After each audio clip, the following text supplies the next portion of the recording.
Students, अब हम जो कॉन्सेप्ट अभी तक हमने स्टडी किया, मास क्या है, वेट क्या है, उनमें डिफरेंस क्या है, मून पर वेट क्या है, उन पर बेस्ड एनसीईआरटी के इम्पोर्टेंट क्वेश्चन का डिस्कस करेंगे, जो आपके एग्जाम के लिए भी इम्पोर्टेंट है, कंपटीशन के लिए भी इम्पोर्टेंट है। आइए हम डिस्कस करते हैं numerical, NCERT numericals. First question है, an object weigh 10 newton when measured on the surface of the earth. Means किसी ऑब्जेक्ट को अर्थ के सरफेस पर जब वेट किया गया तो वो 10 न्यूटन की थी। What would be its weight when measured on the surface of moon. अगर हम मून पर इसको मेजर करेंगे तो इसका वेट कितना आएगा, ये हमारा फर्स्ट क्वेश्चन है। मतलब अर्थ के सरफेस पर मेजर किया गया तो उस बॉडी का वेट 10 न्यूटन आया। अगर आप उसको मून के सरफेस पर जाकर के मेजर करोगे तो वेट कितना आएगा। Solution first, given weight on earth कितना गिवन है, 10 न्यूटन। वेट ऑन मून आपको फाइंड आउट करना है। वेट ऑन मून होता है वेट ऑन अर्थ अपॉन 6, तो वेट ऑन मून हो जाएगा 10 अपॉन 6। तो ये कितना आ जाएगा, वेट ऑन मून हो जाएगा 6 1 जा 6, 6 6 जा 36, 6 6 जा 36, 1.67 न्यूटन। मीन्स जो बॉडी का वेट यहाँ पर अर्थ के सरफेस पर 10 न्यूटन का है, वो मून के सरफेस पर 1.67 न्यूटन की होगी। जो बॉडी का वेट यहाँ अर्थ के सरफेस पर 10 न्यूटन का है, वो मून के सरफेस पर 1.67 न्यूटन की होगी। Second question, an object has mass 10 kg on the earth surface, what will be its mass on the moon, weight on the moon. Means कोई एक बॉडी है, उसका अर्थ सरफेस पर मास 10 kg है, तो उसी बॉडी का मून के सरफेस पर मास कितना होगा, मून के सरफेस पर वेट कितना होगा। चलो देखते हैं। Solution number second, given mass on earth कितना 10 kg, mass on moon question mark, weight on moon question mark.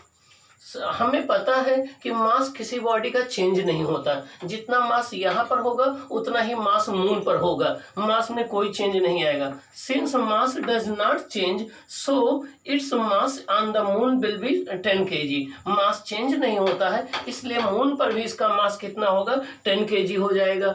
अब मून पर वेट निकालना है, तो WM equal to weight on moon equal to M into GM। M और GM की value G/6 होती है।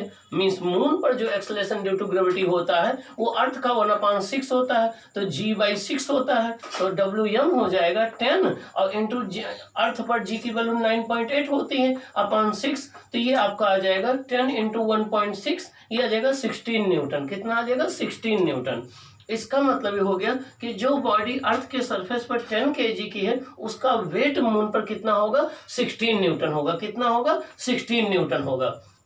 थर्ड क्वेश्चन है, a sheet of paper and a coin are dropped from a building which will reach the ground first in vacuum in air. मतलब क्या हुआ, एक building है, उस बिल्डिंग से एक पेपर की शीट गिराई जाती है और एक कॉइन ड्रॉप किया जाता है। दोनों में से कौन अर्थ पर पहले आएगा, जब वैक्यूम होगा और जब एयर होगी। तो देखिए सोल्यूशन नंबर थर्ड, ये बिल्डिंग है, इस बिल्डिंग से ये पेपर ड्रॉप किया जा रहा है, ये कॉइन ड्रॉप की जा रही है। हम पहले मान के चल रहे हैं वैक्यूम है, मीन्स एयर को हटा दिया गया है।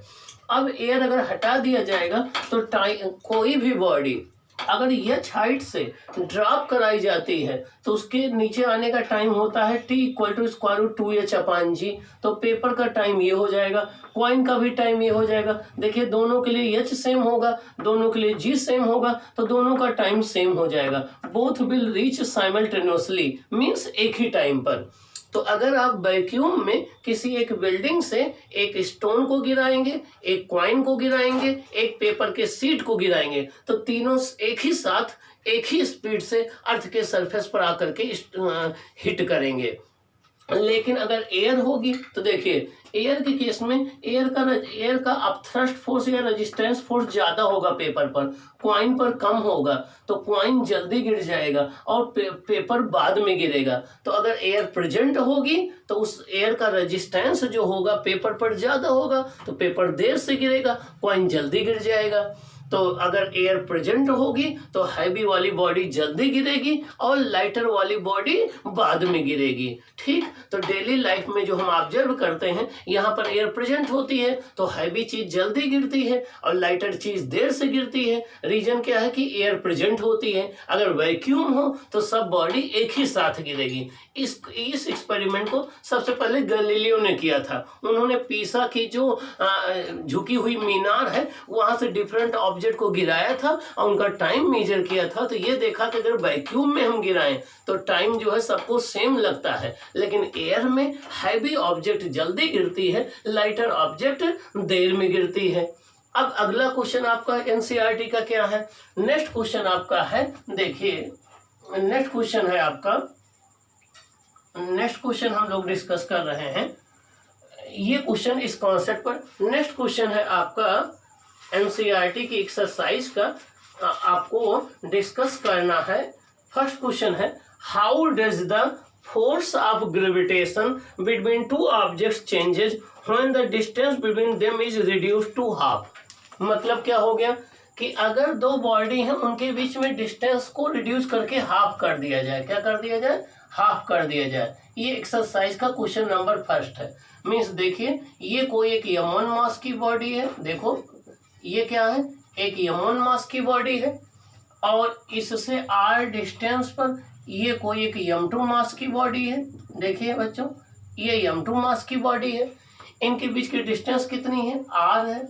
ये एक दूसरे से r डिस्टेंस पर रखी गई हैं, इनके सेंटर के बीच की डिस्टेंस r है, तो ये एक दूसरे को अट्रैक्ट करेंगे अपने मास की वजह से। इनके बीच में जो ग्रेविटेशनल फोर्स होगा वो होगा कैपिटल G m1 m2 अपान r स्क्वायर, ये इनके बीच में फोर्स होगा। अब आपसे कहा जा रहा है कि जो डिस्टेंस है वो उसको हाफ कर दिया जाए। देखिए डिस्टेंस को क्या कर दिया जाए? हाफ कर दिया जाए। तो डिस्टेंस को हाफ कर देंगे। अब देखिए फोर्स कितना लगेगा, F dash equal to capital G m1 m2 में कोई चेंज नहीं किया गया, डिस्टेंस कितनी कर दी गई? हाफ कर दी गई। तो ये आपका हो जाएगा F dash equal to capital G m1 m2 upon R square, और 2 का स्क्वायर 4 हो जाएगा अपान 4, ये 4 न्यूमरेटर में चला जाएगा। तो ये एफ डैश क्या हो जाएगा? 4 into capital G m1 m2 upon R square, और ये क्या है? ये पहले का फोर्स है जो पहले था, तो ये आपका हो जाएगा F dash equal to 4f। क्या हो जाएगा? 4f। इसका मतलब हो गया कि दोनों बॉडी के बीच में फोर्स कितने टाइम्स हो जाएगा? 4 टाइम्स हो जाएगा। कितने टाइम्स हो जाएगा? 4 टाइम्स हो जाएगा। तो जब भी दो बॉडी के बीच में डिस्टेंस को हाफ कर दिया जाएगा तो उनके बीच में लगने वाला जो ग्रेविटेशनल फोर्स है वो कितने टाइम्स हो जाएगा? 4 टाइम्स हो जाएगा। कितने टाइम्स हो जाएगा बच्चों? 4 टाइम्स। अगर यहीं पर क्वेश्चन आता है कि दो ऑब्जेक्ट के बीच में डिस्टेंस को 1/3 कर दिया जाए तो बताइए फोर्स कितने टाइम्स हो जाएगा? तो यहाँ 9 टाइम्स होता। अगर आपसे कहा जाए दो ऑब्जेक्ट के बीच डिस्टेंस को 1/4 कर दिया जाए तब बताइए फोर्स कितने टाइम्स होगा? 16 टाइम्स हो जाएगा। तो जब आप डिस्टेंस को हाफ कर दोगे तो फोर्स, अब यहाँ से आप इसको गेस कर सकते हो, यह प्रोपोर्शनल क्या है? 1 अपान आर स्क्वायर है। यह प्रोपोर्शनल 1 अपान आर स्क्वायर है, तो r को r/2 का स्क्वायर करोगे तो 4 ऊपर आ जाएगा, 4 टाइम्स 4 हो जाएगा। r को r/3 करोगे, 3 का स्क्वायर 9 आ जाएगा, 9 टाइम्स हो जाएगा। r को r/4 करोगे, 4 का स्क्वायर 16 आ जाएगा। r को r/3 करोगे, 3 का स्क्वायर 9 आ जाएगा। r को r/5 करोगे, 5 का स्क्वायर 25 हो जाएगा। इसका मतलब ये हो गया कि जब भी दो ऑब्जेक्ट के बीच में डिस्टेंस को हम हाफ कर देंगे तो ग्रेविटेशनल फोर्स 4 टाइम्स हो जाएगा। डिस्टेंस को 1/3 कर देंगे, ठीक ना, डिस्टेंस को हम जो है 1/3 कर देंगे तो फोर्स 9 टाइम्स हो जाएगा। डिस्टेंस को 1/4 कर देंगे, फोर्स 16 टाइम्स हो जाएगा। डिस्टेंस को 1/5 कर देंगे, फोर्स 25 टाइम्स हो जाएगा। तो ये एनसीईआरटी की एक्सरसाइज का क्वेश्चन नंबर 1 है आपका। ये एनसीईआरटी की एक्सरसाइज का क्वेश्चन नंबर 1 है, पेज आपका 143। क्या? पेज 143। ये आपका पेज 143 एनसीईआरटी एक्सरसाइज का क्वेश्चन नंबर फर्स्ट है। अब हम क्वेश्चन नंबर सेकंड की बात करते हैं। अब क्वेश्चन नंबर सेकंड देखिए आपका क्या है। क्वेश्चन नंबर सेकंड है आपका, क्वेश्चन नंबर सेकंड, तो फर्स्ट वाले में आपने देखा कि जब डिस्टेंस दो ऑब्जेक्ट के बीच की चेंज हो जाएगी तो ग्रेविटेशनल फोर्स चेंज हो जाएगा, वो 1/r के अकॉर्डिंग चेंज होगा। अब हम सोल्यूशन नंबर सेकंड की बात करते हैं। देखिए सोल्यूशन नंबर सेकंड में ये क्या कह रहा है। सोल्यूशन नंबर सेकंड है आपका, सोल्यूशन नंबर सेकंड है gravitational force acts on all the objects in proportion to their masses. Why then a heavy object does not fall faster than a light object? अब कह रहे हैं gravitational force acts on all objects in proportion to their masses. Why then a heavy object does not fall faster than a light object? देखिए question ये है कि gravitational force जो है, देखिए ये कोई एक हैवी ऑब्जेक्ट है, ये कोई एक हैवी ऑब्जेक्ट है, इसका मास कैपिटल एम है। ये एक बहुत लाइटर ऑब्जेक्ट है, ये इसका मास स्मॉल एम है। इनके सेंटर के बीच की डिस्टेंस कितनी है, स्मॉल आर है। इनके बीच में फोर्स कितना ऐड कर रहा है, एफ। अब इनके बीच में जो फोर्स ऐड करता है वो यह प्रोपोर्शनल m1 m2 होता है। m1 कैपिटल एम हो गया, m2 स्मॉल एम हो गया।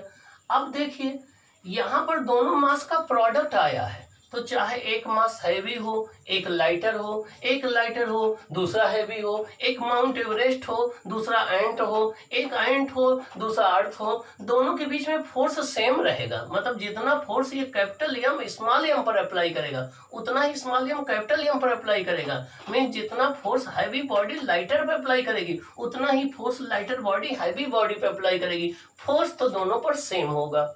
क्या फोर्स दोनों पर सेम होगा? इसका मतलब जितना फोर्स कैपिटल एम पर होगा स्मॉल एम के द्वारा उतना ही फोर्स स्मॉल एम पर होगा कैपिटल एम के द्वारा।